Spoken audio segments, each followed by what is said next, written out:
সবচেয়ে বেশি নিয়তের মধ্যে ভেজাল থাকে যেই ইবাদতের, তার নাম কোরবানি। গরুর সাইজ যত বড় হয় নিয়তের ভেজাল তত বেশি হয়।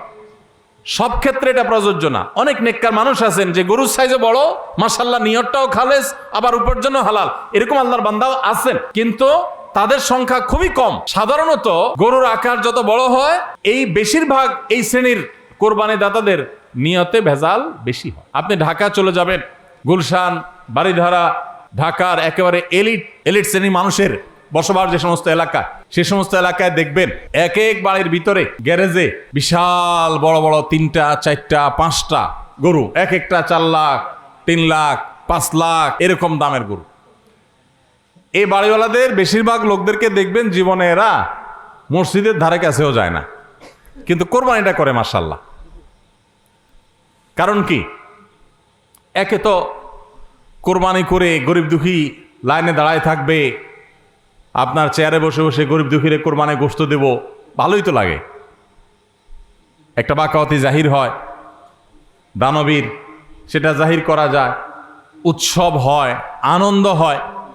ভাইরা আমার, সবচেয়ে বেশি নিয়তের মধ্যে ভেজাল থাকে যেই ইবাদতের, তার নাম কোরবানি।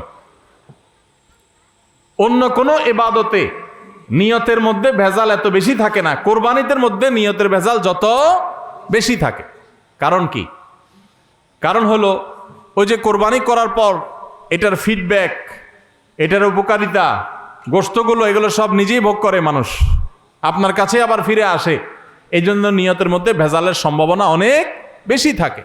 ভাইরা আমার, আমাদের প্রিয় নবী সাল্লাল্লাহু আলাইহি সাল্লাম তিনি কিন্তু গরু কিংবা ওঁট দিয়ে কোরবানি দেন নাই। এর মানে এইটা না যে গরু বা ওঁট দিয়ে কোরবানি দিলে সওয়াব কম হবে, এটা না। উদ্দেশ্য হলো যে ছাগল, দুম্বা, ভেড়া এরকম ছোট পশু দিয়ে কোরবানি তিনি দিয়েছেন, সাহাবায়ে কেরাম অনেকে দিয়েছেন। এখনকার মিডল ইস্টের মানুষ শতকরা বোধহয় 90-95 জন মানুষ হবে, বা আরো বেশি সংখ্যক মানুষ হবে, প্রায় সবাই তারা কিন্তু ছাগল, দুম্বা বা ভেড়া এই ছোট পশু দিয়ে কোরবানি দেয়। আমাদের দেশে আমরা বড় পশু অর্থাৎ গরু দিয়ে কোরবানি দেই, সেটার যৌক্তিক কারণ আছে। আমি বলেছি যে আমাদের দেশে গরু উৎপাদন করা যত সহজ হয়, ছাগল উৎপাদন করা এত সহজ হয় না। নানা কারণে গরুর, ছাগলের চাইতে গরুর উৎপাদন বেশি হয়, সেই হিসাবে আমরা করি, ঠিক আছে।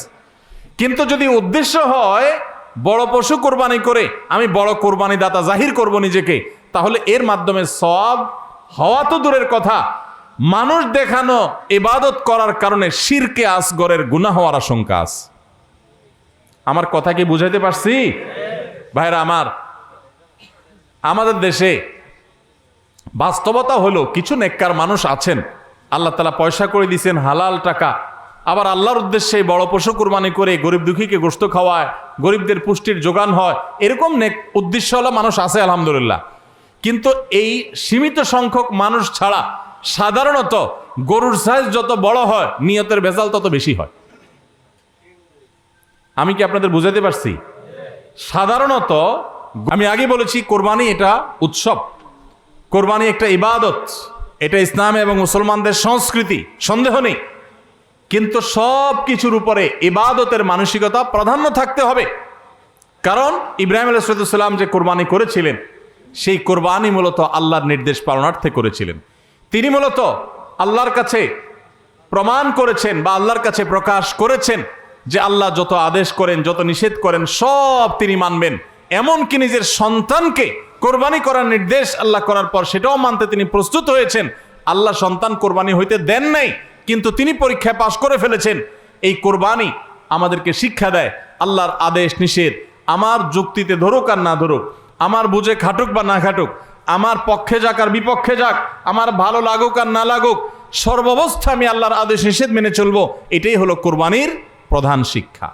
আল্লাহ তাআলা আমাদের সবাইকে সেই শিক্ষা মাথায় রেখে শুধুমাত্র আল্লাহকে খুশি করার উদ্দেশ্যে কোরবানি করার তৌফিক দান করুন। মেয়ে বিয়ে দিয়েছেন বা ছেলে বিয়ে করাইছেন, ব্যয়ের বাড়ি থেকে মেহমান আসবে, ব্যয়েরা জিজ্ঞেস করবে ব্যয় কি কোরবানি দিচ্ছেন,